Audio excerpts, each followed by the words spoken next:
Hello, back to my channel SG family.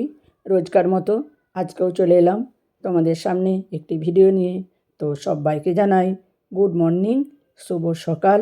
তার সাথে জানাই সবাইকে অনেক অনেক শুভেচ্ছা, অনেক অনেক শুভ মকর সংক্রান্তির শুভেচ্ছা। তো আজ মকর সংক্রান্তি না, কাল মকর সংক্রান্তি হয়ে গেছে। আজকে আমি লেটেই দিলাম তোমাদেরকে মকর সংক্রান্তি। তো চলো আজকের ভিডিও দেখো, নিশ্চয়ই ভালো লাগবে। আর ভালো লাগলে পাশে থেকো, চ্যানেলটি সাবস্ক্রাইব করে, আর ভালো ভালো কমেন্ট করো। তো আজকেও আবার শাশুড়ি বৌমার গল্প। তো সত্যি বৌমায়েরাও মেয়ে হয়ে ওঠে যদি তার ফ্যামিলি ভালো হয় বা মায়ের বছর শিক্ষা চারেক ভালো আগের থাকে। কথা।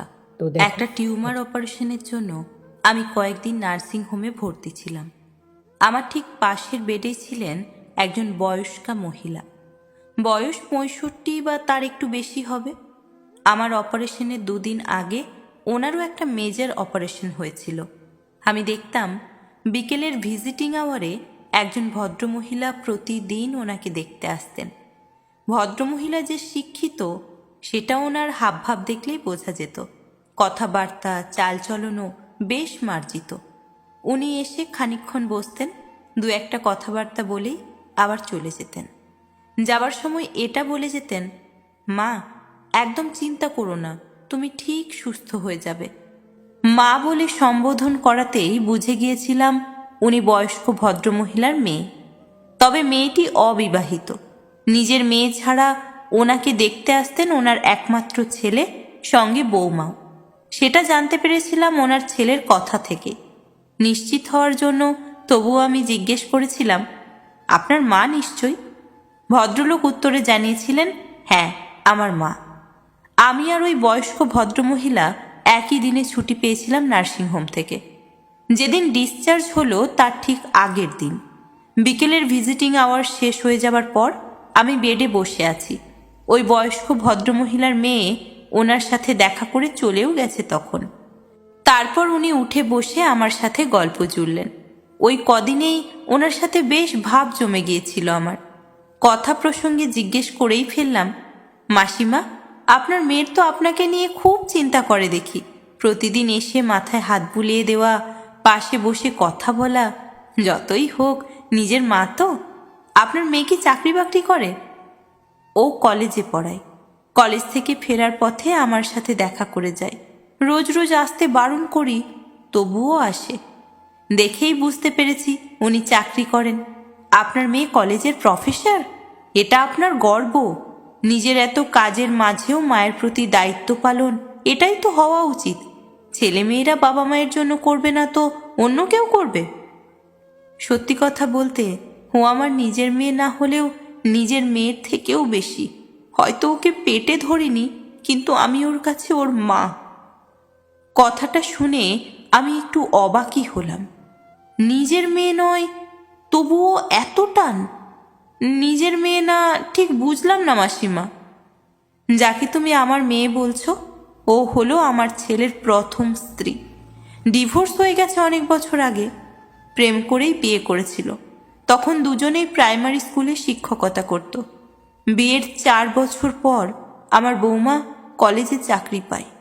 কলেজে চাকরি পাওয়ার পর থেকেই সমস্যাটা তৈরি হলো। ছেলের মাথা বিগড়ে গেল ওর কলেজে চাকরি পাওয়াতে। ছেলে যেহেতু প্রাইমারি স্কুলে চাকরি করে, তাই কিছুতেই মানতে পারেনি এই ব্যাপারটা। ঝামেলা হতে শুরু হলো আস্তে আস্তে। তারপর এমন জায়গায় পৌঁছলো, শেষ পর্যন্ত ডিভোর্স হয়ে গেল। বৌমা চেয়েছিল সম্পর্কটাকে টিকিয়ে রাখতে। আমার ছেলে কিছুতেই রাজি হলো না। 7 বছরের প্রেম, 5 বছরের বিবাহিত জীবন, সব শেষ হয়ে গেল। বিয়ের আগে থেকেই আমাদের বাড়িতে যাতায়াত ছিল। ওর তো ছোট থেকেই মা নেই, আমাকেই মা বলে ডাকে। ডিভোর্স হবার আগে আমি ছেলেকে অনেক বুঝিয়েছি। ওই কি যেন তোমরা বলো, ইগো, ওই ইগোই শেষ করে দিল সব। বৌমা কিন্তু খুব ভালোবাসতো আমার ছেলেকে। আমিও কেঁদেছিলাম খুব, কিন্তু তার থাকলো কোথায়? যেদিন ডিভোর্স হয়ে গেল, মলিকে জড়িয়ে ধরে খুব কেঁদেছিলাম সেদিন। আমি কখনোই ওকে বৌমা বলে ডাকিনি, ওর নাম মলি। ওকে নাম ধরেই ডাকি। সেদিন মলি অবশ্য একটা কথা বলেছিল, তোমার ছেলের সাথে ডিভোর্স হয়ে গেলেও তোমার সাথে আমার সম্পর্ক শেষ হচ্ছে না। আমি তোমাকে মা বলে ডেকেছি, তাই তুমি আমার কাছে আমার মা হয়েই থাকবে। ডিভোর্স হওয়ার বছর দুয়েক পর ছেলে আবার বিয়ে করে, দেখাশোনা করে। কিন্তু মলি আর বিয়ে করেনি। আমি অনেকবার বলেছি আবার বিয়ে করার জন্য, ও আর বিয়েই করলো না। মেয়েরা একবার যাকে মন থেকে ভালোবেসে ফেলে কিছুতেই তার জায়গায় অন্য কাউকে বসাতে পারে না। এখন কলকাতার একটা কলেজে পড়ায়, কলকাতাতেই ফ্ল্যাট কিনেছে, নিজের গাড়িও আছে। মাঝে মধ্যে আমাকে নিয়ে এসে নিজের কাছে রাখে। প্রথম প্রথম আমার ছেলে ভীষণ আপত্তি করেছিল, আমি ছেলের কথা শুনিনি সেদিন। এই যে এত বড় একটা অপারেশনের খরচ মলি সব করেছে, ছেলে অত টাকা খরচ করতেও পারতো না। আমার ছেলে হোমিওপ্যাথি, তা না হলে কবিরাজি করতে বলেছিল। মলি শুনে বলেছিল, টাকা নিয়ে চিন্তা করো না মা, আমি তো আছি।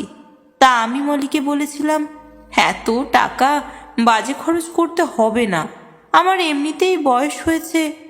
মলি বলল, আমার টাকা থেকেও যদি নিজের লোকের কাজে লাগাতে না পারি তাহলে আর টাকা থেকে লাভ কি? মায়ের জন্য তো খরচ করছি, এটা বাজে খরচ হতে পারে? তুমি যে আমাকে এত ভালোবাসো তার দাম হিসেবেই নয় এটা নিও। তাছাড়া আমি যে তোমাকে মা বলে ডাকি, এই ঋণেও তো তোমার কাছে ঋণী। আবার দেখো না, এই নার্সিং হোম থেকে ছুটি নিয়ে মলির কাছেই থাকতে হবে, চেক আপ করে তবেই গ্রামের বাড়িতে যাব। আমি বলেছিলাম অপারেশন হয়ে গেলে বাড়ি চলে যাব, মলি আমাকে ছাড়বে না। মলি বলেছে, পুরো সুস্থ না হয়ে তুমি কোথাও যাবে না। মেয়েটার কাছে এ জন্মে চির ঋণী আমি, এ ঋণ কখনো শোধ করা যাবে না। খুব মন দিয়ে শুনছিলাম কথাগুলো, তারপর বললাম, এভাবে বলছেন কেন? আপনাকে তো আর আলাদা করে দেখে না, নিজের মা বলেই দেখে এসেছে। মেয়ে তার মায়ের জন্য কর্তব্যটুকু করেছে। জানো, মলি আমাকে আরো কয়েক বছর বাঁচার জন্য নতুন জীবন দিল। মেয়েটার মধ্যে ঈশ্বর কি দিয়েছে জানি না, ও যে আমার বড় আপন। তবে আমার ছেলে ওকে চিনতে পারল না। সবাই বলে মেয়েরা নাকি তার থেকে কম যোগ্যতা সম্পন্ন ছেলেকে বিয়ে করে না। কথাটা কতটা ঠিক আর কতটা ভুল সে বিচার আমি করব না। তবে নিজের ছেলেকে দেখে যা বুঝলাম, বউ যদি তার থেকে বেশি যোগ্যতা সম্পন্ন হয় বা উচ্চ পদে চাকরি করে, সেটা অনেক ছেলেই মেনে নিতে পারে না। তখন তাদের ইগোতে লাগে, তখন সম্পর্কটা শেষ হয়ে যায়, ইগোটাই জিতে যায়। তবে মলির এই ঋণ আমি কখনোই ভুলে যেতে পারবো না, কখনো না।